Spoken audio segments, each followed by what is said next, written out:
আসসালামু আলাইকুম। সবাই কেমন আছেন? আশা করছি ভালো। আলহামদুলিল্লাহ আমরাও ভালো আছি। সকালবেলা আজকে ঘুম থেকে উঠে নাস্তা বানাই নাই। নিধির বাবাকে বলছি আমি আজকে নাস্তা বানাইতে পারবো না, তুমি আজকে নাস্তা কিনে নিয়ে এসো। পরে ও দেখলাম নাস্তা কিনে নিয়ে আসছে, তো দুইজন মিলে নাস্তা খাইলাম।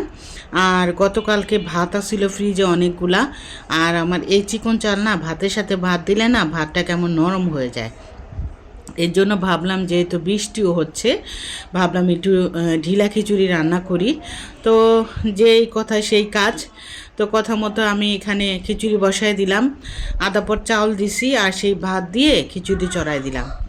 খিচুড়ি আমার ঘরে নেহা অনেক পছন্দ করে। তো এর জন্য না মাঝে মধ্যে যখন ও বলে তখনই খিচুড়ি রান্না করার চেষ্টা করি। তো এখন তো অনেকটাই কমে গেছে খিচুড়ি রান্না করা।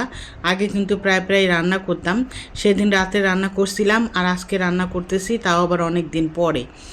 তো যাই হোক, এখানে আবার খিচুড়ি চড়াই দিলাম। এখানে হলুদ, মরিচ, জিরা গুঁড়া, ধনিয়া গুঁড়া দিয়ে দিলাম। আর সকালে তো নাস্তা বানাই নাই, আর 2 দিন তো মেয়ের এক্সামও নাই। তো ছুটি থাকলে না ভালোই লাগে, মানে স্কুল যদি ছুটি থাকে ঘরে সময় কাটতে পারি আর সংসারে টুকিটাকি কাজও করতে পারি। তো আজকে ভাবছি যে সংসারে মানে ঘরের সব ডিপ ক্লিন করব। ঘর কয়েকদিন ধরে বৃষ্টি হওয়ার কারণে ঘর যেমন কেমন স্যাঁতস্যাঁতা হয়ে গেছে। তো আজকে ভাবছি যে ঘরটা ভালো করে পরিষ্কার করা লাগবে। আর এই যে দেখেন বৃষ্টি কিন্তু হচ্ছে, মানে 2-3 দিন ধরে বৃষ্টি হচ্ছেই, আর আজকে মনে হয় কি একটু বেশি বৃষ্টি হচ্ছিল। আর এই যে এখানে আচার বানাইছিলাম, সেই আচারগুলো দেখতেছি ঝুম বৃষ্টি, তো বৃষ্টি হইতেছে। যদি পরীক্ষা থাকতে কি করতাম, আল্লাহ রহমতে পরীক্ষা কয়দিন হয়েছে এরকম বৃষ্টি হয় নাই। বৃষ্টি থামছে আবার কমছে, সকালে রাত্রে অনেক বৃষ্টি হইতো, কিন্তু যখন পরীক্ষা দিতে যেতাম তখন কমে যেত। আর আজকে দেখেন বৃষ্টি হইতেই আছে, অনেক বৃষ্টি পড়তেছে। এই যে ভালো বৃষ্টি হইতেছে। আর এই যে আমাদের এই নিচের দোকানটা না খালি হয়ে গেছে, উনি দোকান ছেড়ে দিচ্ছে, অন্যজন আবার ভাড়া নিয়ে। খিচুড়ি রান্না করব বৃষ্টিতে। এই বৃষ্টিতে কিন্তু খিচুড়ি মজা লাগে না, আমাদের কিন্তু ভালো লাগে। তাই ভাবলাম যে আজকে একটু খিচুড়ি রান্না করি। ভাত আছে ফ্রিজে, আর 1 পট চাল দিচ্ছি, কারণ এত খিচুড়ি কেউ খায় না। আর একটু ঢিলা খিচুড়ি রান্না করব। তো বৃষ্টিটা কিন্তু ভালোই লাগে আমার কাছে, কিন্তু বৃষ্টি একটাই সমস্যা, বাইরে হাঁটাচলা করা যায় না আর কাজে বের হওয়া যায় না। যারা অফিস আদালত করে তাদের কিন্তু আরও বেশি একটু সমস্যা। আমরা তো ঘরে থাকি, আমাদের কোনো সমস্যা হয় না, আমরা ঘরে বসে বসে বৃষ্টিটা উপভোগ করতেছি। আর যারা গ্রাম অঞ্চলে থাকে, যাদের বৃষ্টিতে ঘর বাড়ি একদম তলায় যেতেছে, তাদের তো অনেক সমস্যা। তো যাই হোক, এখানে আবার খিচুড়িটা বাগার দিব, বেশি করে রসুন পেঁয়াজ কেটে নিছি। আর যখন আপনি দেখবেন যে আপনার আশেপাশে কেউ নাই, আপনার বিপদ আপদে কেউ নাই, তখন আপনি ভাববেন যে আপনার আল্লাহ আপনার সাথে আছে। তো আমি ঠিক সেরকমই মনে করি। আর সবচেয়ে বড় কথা, দুষ্ট গরুর থেকে গরু না থাকাই ভালো। তো একা থাকাই ভালো। এখন দেখেন আলহামদুলিল্লাহ আল্লাহর রহমতে নিজের সংসার নিয়ে ব্যস্ত আছি।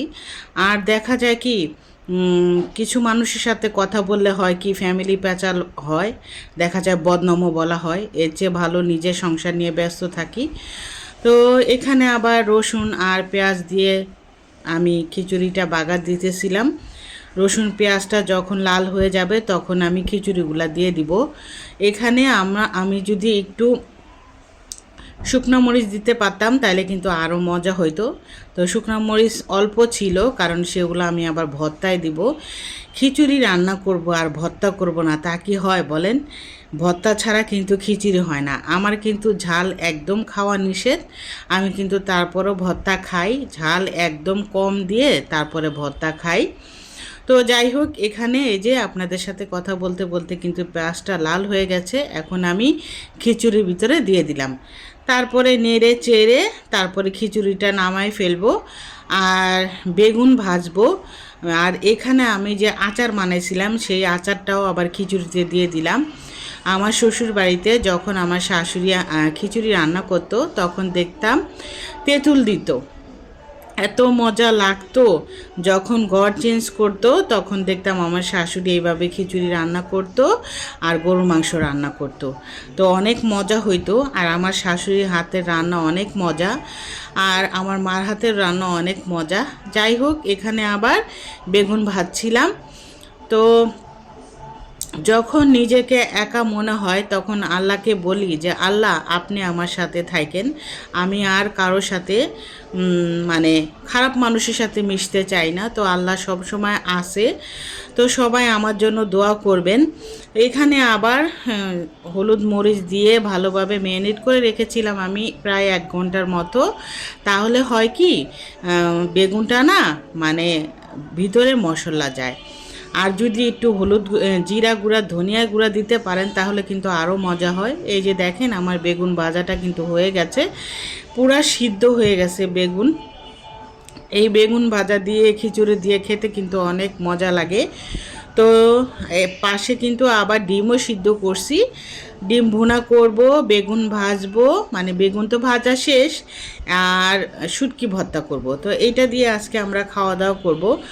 ভাত যখন নরম হয়ে যায় তখন কিন্তু আমি ভাত ফালাই না, ভাত কিন্তু আমি কম ফালার চেষ্টা করি, কারণ ভাত ফেললে না আমার খুব কষ্ট লাগে।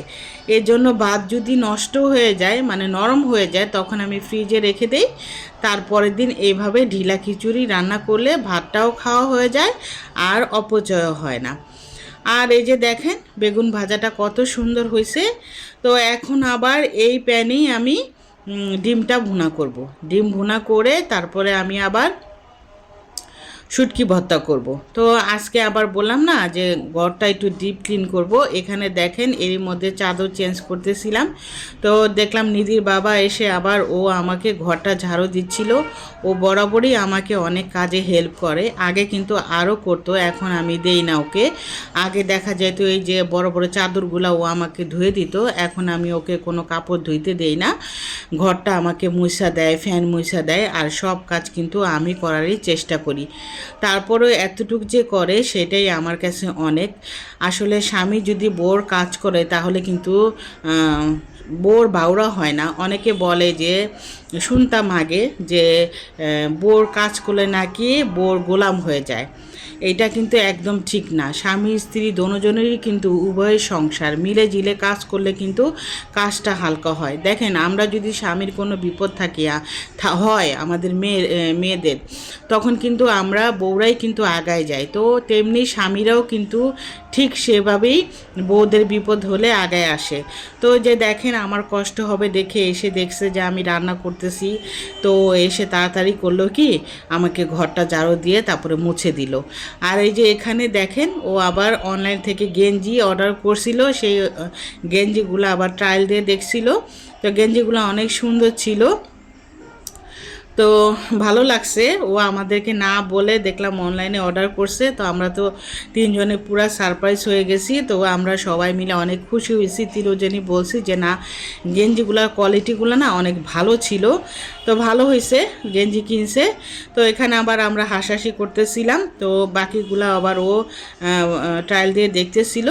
তো এখানে আবার বিকালবেলা কাঁঠাল ছিল। দেখেন আমরা কাঁঠাল কালকে 1 বল হয়েছে, আমরা মাত্র আমি মনে হয় 3 কোষ খাইছি, নেহাও 3 কোষ খাইছে, ওর বাবাও তো কম খায়, নিধিও এরকম 3 কোষ খাইছে, আর পুরা কাঁঠালই রয়ে গেছে।